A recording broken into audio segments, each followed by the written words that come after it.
तो देखो यार यहाँ पर मैंने आपके सामने क्वेश्चंस लिए हैं वीआईटी ट्रिपल एग्जाम के प्रीवियस ईयर क्वेश्चंस, और इसके अंदर में हम लोग देखेंगे इंटेलिजेंट गेसिंग ट्रिक्स। ठीक है, क्या हम लोग देखने वाले हैं? इंटेलिजेंट गेसिंग ट्रिक्स, मतलब कि इंटेलिजेंट गेसिंग किस तरीके से किया जाता है, ये हम लोग यहाँ पर इस वीडियो के अंदर में देखने वाले हैं।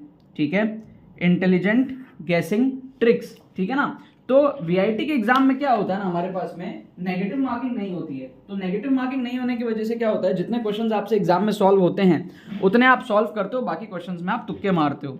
तो जो हम तुक्का लगाते हैं उसको हम कहते हैं इंटेलिजेंट गेसिंग, क्योंकि हम जो तुक्का लगाते हैं वो लॉजिकल तुक्का लगाते हैं। मान लो एक बच्चा है ए, एक बच्चा है बी। बच्चा ए ने सॉल्व किया 45 क्वेश्चन, ठीक है, और बच्चा बी ने भी सॉल्व किया 45 क्वेश्चन। टोटल क्वेश्चंस आते हैं वीआईटी ट्रिपल ई के अंदर में 125। तो अब 80 क्वेश्चन बचे तुक्के मारने के लिए। मान लो बच्चा ए ने तुक्के मार के 80 में से 20 सही किया, और बच्चा बी ने 80 में से तुक्के मार के 30 सही किया। तो जो टोटल आएगा वो आएगा बच्चा ए का +65 और बच्चा बी का आएगा +75। तो यहाँ पे बच्चा बी ने क्या किया, 10 नंबर से बच्चा ए को हरा लिया। इससे क्या समझ में आता है कि इंटेलिजेंट गेसिंग की जो इंपॉर्टेंस है वो वीआईटी ट्रिपल ई एग्जाम में बहुत ज़्यादा है। जो बेटर तुक्का लगाएगा वो आगे निकल जाएगा, समझ रहे हो। तो वीआईटी ट्रिपल ई का जो एग्जाम होता है वो 2 पार्ट में होता है। 2.5 घंटे का हमारे पास में पेपर है, 2 आवर 30 मिनट्स। ठीक है ना। पहले 1.5 घंटे बच्चे सॉल्विंग करते हैं, रहा लास्ट का 1 घंटा बच्चे तुक्के मारते हैं। तो कहने का मतलब यही है कि लास्ट में ना गेम पलट जाता है, क्योंकि जो बेटर तुक्के मारता है वो आगे निकल जाता है, जो खराब तुक्के मारता है पीछे आ जाता है। तुक्के तो सभी मारते हैं, क्योंकि मेजॉरिटी 50% क्वेश्चंस आप सॉल्व कर पाओगे। मेजॉरिटी बच्चे 50% से ज़्यादा क्वेश्चन जो है तुक्के ही मारते हैं। ठीक है, 125 में से 40-50 क्वेश्चंस आप लोग सॉल्व करते हो, बचे हुए में आप तुक्के मारते हो। तो काफ़ी ज़्यादा क्वेश्चंस में आप तुक्के मार रहे हो, इसीलिए यार आपको ये सारी चीज़ें जो है सीख करके जो है जानी चाहिए। ठीक है ना। तो यहाँ पर आप देखो, सबसे पहले इस क्वेश्चन को हमको बोल रहा है क्या कि थर्ड एक्साइटेड स्टेट से सेकंड एक्साइटेड स्टेट, और फिर सेकंड एक्साइटेड स्टेट से फर्स्ट एक्साइटेड स्टेट। इसका मतलब क्या है, फोर्थ ऑर्बिट से थर्ड ऑर्बिट, और फिर थर्ड ऑर्बिट से सेकंड ऑर्बिट। पहला ये जंप, दूसरा ये जंप। क्लियर है। अब एक बात बताओ आप, हमको पता है n = 1 में एनर्जी होती है -13.6, हमको पता है n = 2 में एनर्जी होती है -3.4, हमको पता है n = 3 में एनर्जी होती है -1.51 समथिंग, हमको पता है n = 4 में एनर्जी होती है कुछ -0.8, कुछ इस तरीके से होती है। ठीक है। तो इससे हमको क्या समझ में आता है कि जो एनर्जी का डिफरेंस है ना वो यहाँ पे ज़्यादा है, और जैसे जैसे हम आगे बढ़ रहे हैं ना तो एनर्जी का डिफरेंस कम होता चला जा रहा है। क्या आपको बात समझ में आ रही है? तो आप देखो n = 1, n = 2, n = 3, n = 4, 4 से 3 में जो ट्रांजिशन है उसमें जो गैपिंग है एनर्जी का डिफरेंस बहुत कम है, और थर्ड और 2 में जो गैपिंग है वो एनर्जी का डिफरेंस ज़्यादा है। ठीक है ना। यहाँ पे 1.5 से 3.4 है, यहाँ पे 1.5 से 0 पॉइंट समथिंग कुछ होता है। ठीक है ना। बेसिकली -13.6 अपॉन n² से भी आप कर सकते हो इस चीज़ को, राइट। सो कहने का मतलब ये है कि जैसे जैसे हम आगे जाते हैं हमारी जो गैपिंग है वो कम हो जाती है, तो इसका मतलब एनर्जी जो है वो कम हो जाता है। एनर्जी कम हो जाता है मतलब लैम्डा ज़्यादा हो जाता है। क्या आपको बात समझ में आ रही है? ठीक है ना। तो यहाँ का जो हमारे पास में लैम्डा होगा 4 से 3 के ट्रांजिशन का, वो जो लैम्डा होगा वो 3 से 2 के ट्रांजिशन से काफ़ी ज़्यादा होगा। आपको देख के भी समझ में आ रहा होगा, है ना।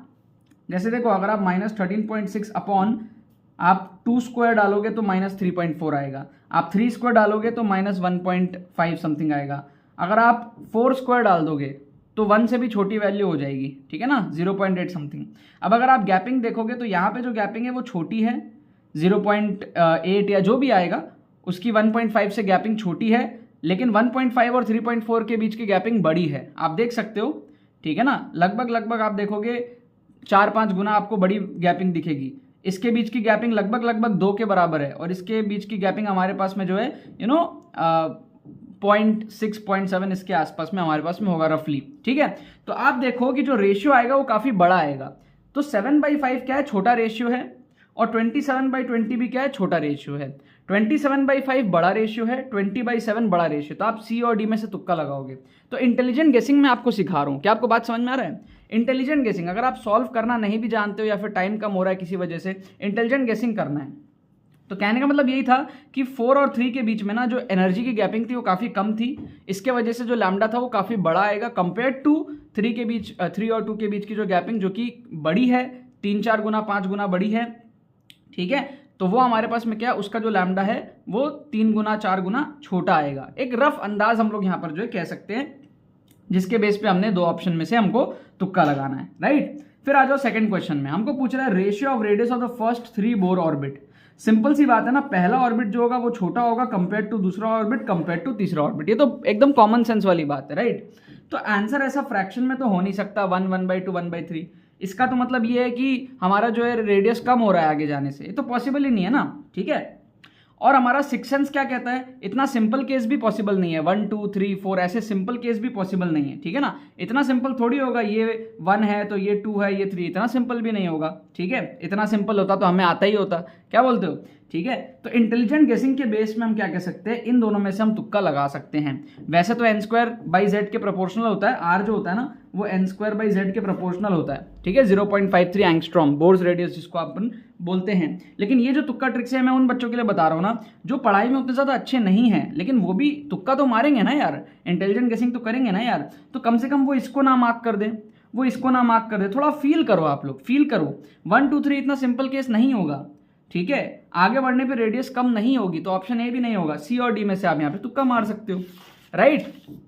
आओ यहाँ पर देखो आप, ठीक है, तुक्का मारने के देखो बहुत सारे टेक्निक्स होते हैं। जैसे आप यहाँ पर देखोगे ना तो आप देखो जो चीज़ आपको ज़्यादा बार दिखता है ना, जो चीज़ आपको रिपीट होता हुआ दिखता है ना, आप उसी में तुक्का मारा करो, उसके होने के चांसेस ज़्यादा होते हैं। जैसे आप देखो यहाँ पे 4.41 रिपीट हो रहा है तो 4.41 को आप प्रेफर करोगे।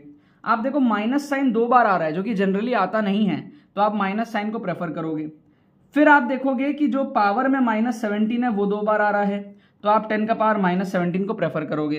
तो इन तीनों चीज़ों को अगर आपने प्रेफर किया तो ऑप्शन बी को आप तुक्का लगाओगे, जो कि सही भी हो जाएगा जहाँ तक है, ठीक है। इसका आंसर जहाँ तक है ऑप्शन बी ही दिया हुआ था, मैंने चेक नहीं किया है, आंसर की जो दिया हुआ था मैं आपको बता रहा हूँ। तो कहने का मतलब है कि तुक्का आप उस ऑप्शन में तुक्का लगाओ जो बार बार रिपीट हो रहा है। 4.41 देखो बार बार रिपीट हो रहा है, राइट। 10⁻⁻7 देखो बार बार रिपीट हो रहा है, 2 बार आया है 10⁻⁻7, ठीक है ना, ठीक है। और माइनस साइन भी जनरली देखने को मिलता नहीं है, लेकिन 2 बार देखने को मिल रहा है। तो कुल मिला के जो हम तुक्का लगाएंगे ऑप्शन बी को लगाएंगे, जो हमारा सही हो जाएगा, ठीक है। देखो यहाँ पर क्या होता है, प्री सिलेक्टेड क्वेश्चंस रहते हैं। आपको अगर लग रहा हो ना कि सर आपको तो पहले से आंसर पता होता है, आप उस बेसिस पे तुक्का आप बना लेते हो, तो आप लोग क्या करो, एक्सक्लूसिव ट्रिक्स कोर्स में एनरोल करो। एक्सक्लूसिव ट्रिक्स कोर्स में क्या होता है, ऑन स्पॉट तुक्का ट्रिक्स मैं आपको दिखाता हूँ, ठीक है। पूरे पेपर के अंदर में, ऑफिशियल पेपर के अंदर में किस तरीके से तुक्का ट्रिक्स लगता है, उसमें लगेंगे भी नहीं भी लगेंगे, कुछ गलतियां भी होंगी कुछ सही भी होंगे। एज अ स्टूडेंट कैसे आपको एग्जाम टाइम सिनेरियो में ट्रिक्स एंड चीट कोड्स लगाना है VIT EEE 2023 के अंदर में, उसका तुक्का ट्रिक का डेमोन्स्ट्रेशन आपको एक्सक्लूसिव ट्रिक्स कोर्स के अंदर में मिलेगा। 4 घंटे का ये कोर्स है, 4 घंटे में आप इसको कंप्लीट कर पाओगे। एकदम एनर्जी आ जाएगी आपके अंदर इस कोर्स को देखने के बाद में, मोमेंटम आ जाएगा आपके उसमें, आपका कॉन्फिडेंस हाई हो जाएगा, ठीक है। और साथ में इसके साथ में एक फुल लेंथ मॉक टेस्ट भी जो है हमने इंक्लूड कर दिया आपके सेल्फ एनालिसिस के लिए, ठीक है। तो वो भी आप लोगों को मिल जाएगा, लिंक आपको इसका डिस्क्रिप्शन में दिया हुआ है, जाकर के आप लोग एनरोल कर लेना। काफ़ी सारे स्टूडेंट्स इसके अंदर में एनरोल कर रहे हैं। एंड मोमेंट में कॉन्फिडेंस अगर आपको चाहिए VIT EEE 2023 के लिए, तो आप इस कोर्स में जरूर से एनरोल करना, ठीक है।